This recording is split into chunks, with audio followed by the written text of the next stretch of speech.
Pasca hujan deras yang terjadi sejak beberapa hari kemarin, sejumlah rumah warga di Kampung Kandang RT 02 RW 05 Desa Semplak Barat, Kecamatan Kemang mengalami kerusakan di bagian belakang rumahnya akibat bencana pergeseran tanah. Kapolsek Kemang Kompol Muhammad Taufik mengatakan terkait adanya laporan warga, pihak Polsek bersama pemerintah desa setempat meninjau langsung dan menghimbau kepada masyarakat yang tinggal di lokasi rawan bencana agar waspada dengan cuaca ekstrim sekarang.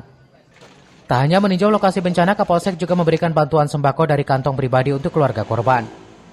Kepala Desa Semplak Barat Abdul Rahman menambahkan sedikitnya ada 2 lokasi yang terdampak bencana pasca hujan deras kemarin. Beruntung dalam kejadian ini tidak ada korban jiwa, namun kerugian material ditaksir mencapai puluhan juta rupiah.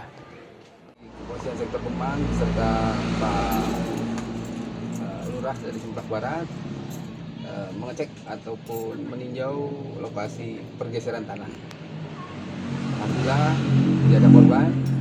Sekarang itu longsor satu di sini ya di RT 2 RW 5 Kandang. Mengakibatkan ini terjadi pergeseran tanah. Kemudian ini ada bangunan yang memang sedikit miring karena akibat pergeseran tanah. Kemudian yang kedua ada di wilayah 4, tepatnya di RT 2 RW 4.